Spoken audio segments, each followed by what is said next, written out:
আজকে তোমাদের সাথে শেয়ার করছি আমার বিয়ে করতে যাওয়ার সেই মুহূর্তটা। আজকে বাড়ি থেকে জাস্ট রওনা দিলাম বিয়ে করার জন্য। সে যেতে হবে কিন্তু অনেকটা দূর, প্রায় 2.5 ঘন্টার রাস্তা যেতে হবে কিন্তু টাকিতে। সেই জন্য গাড়ি ভাড়া করে নিয়েছিলাম, গাড়িটা সাজানো কমপ্লিট। সে গাড়ি করে আমরা রওনা দিলাম। আর রওনা দেওয়ার পরে মাঝ রাস্তায় একটু দাঁড়াবো, দাঁড়িয়ে একটু জাস্ট বন্ধুর সাথে একটু সেলফি টেবিলে তুললাম। ওরা একটু চাটা খেলো, চাটা খেয়ে কিন্তু এই হচ্ছে আমাদের গাড়ি। দেখো ডেকোরেশনে কীভাবে সাজানো হয়েছে ফুল টুল দিয়ে। আর অনেকটা দূর রাস্তা, সেই জন্য এরমভাবে সামনে এল শেপে করেছিলাম। আর সে বুঝে কিন্তু টাকি পৌঁছে গেছিলাম মণ্ডপে। এখন চলছে কিন্তু আমার আশীর্বাদ। এখন আমাকে আশীর্বাদ করছে ময়ের বাবা, আর বাবা আশীর্বাদ করার পরে কিন্তু ময়েরও আশীর্বাদ হবে, সেটাও তোমাদের সাথে শেয়ার করব। এখন কিন্তু আমার বাবা রয়েছে, আমার বাবা কিন্তু ময়ের আশীর্বাদ করছে। আর সেই বুঝেই কিন্তু ওকে মিষ্টিও খাওয়ানো হচ্ছে, আশীর্বাদ পরে মিষ্টিও খাওয়ানো হয়, সেই মিষ্টিও খাওয়ানো হচ্ছে। আর আশীর্বাদ যেটা বাবা গিফট দিয়েছে সেটাও দেওয়া হচ্ছে। আর বাবা কিন্তু সত্যি মানে খুবই সহৃদয়বান ব্যক্তি একটা, মানে যতই আমাদের সাথে রাগ ঝামেলা যেটা যাই হোক, কিন্তু বাবা সবসময় পাশে থাকে, দুঃখে হোক সুখে হোক সবসময় পাশে থাকে।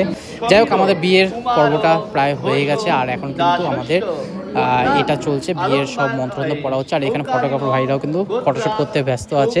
আর আমার ভিডিও কিন্তু করে দিচ্ছে আমার এক বন্ধু শিবা, ওই কিন্তু পুরো ভিডিওটা করেছে। বিয়ে হয়ে যাওয়ার পরে জাস্ট একটু কবজি ডুবিয়ে মাটন দিয়ে খাবো, সেই জন্য চলে এসেছি কিন্তু খাওয়ার এখানে। মাটন আর ফ্রাইড রাইস খেলাম, বেশি কিছু খেলাম না, অনেক কটা আইটেম ছিল, সব কটা কিন্তু টেস্ট করা সম্ভব হয়নি। রাতে 12:30টার সময় আর খেতে ইচ্ছা করছিল না, সারাদিন এত উপোস থাকার পরে।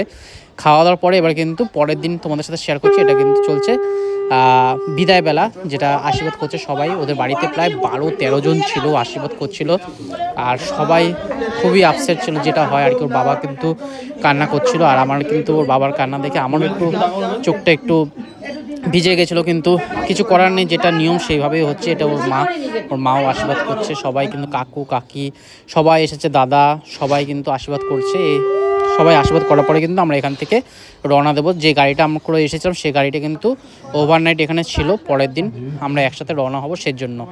আর এখানে সবাই কিন্তু একসাথে, এখানে আশীর্বাদ হয়ে যাওয়ার পরে এবার কিন্তু যেতে হবে বাড়ি গিয়েও কিন্তু আবার বরণ করা, মানে অনেক রকম নিয়ম কানুন আছে, যেটা হচ্ছে আমার অজানা। যাই হোক, এখন বিদায়বেলা ওকে নিয়ে এখন রওনা দেবো, এখান থেকে টাকি থেকে রওনা দেবো। প্রায় 2 থেকে 2.5 ঘন্টা লাগবে কিন্তু আমাদের কল্যাণী ফিরতে। সেই জন্যই আগে ভাগে বেরিয়ে গেছি আমরা, সকালে বেরিয়ে গেছি, যাতে সূর্য অস্ত যাওয়ার পরে আমরা বাড়িতে ঢুকতে পারি।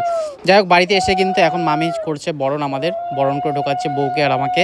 এবার এখানে কিন্তু শেষ না, এরপরেও কিন্তু আরও অনেক কিছু পর্ব আছে, সেটাও তোমাদের সাথে শেয়ার করব। বাকি এখন বাবা করছে আশীর্বাদ, আর তার আগে করেছিল মামি করেছিল। এখন বস্ত্রদান হলো, মানে যেটা হচ্ছে ভাত কাপড়ের দায়িত্ব না যেটাকে বলে, সেটা আমি দায়িত্বটা নিলাম।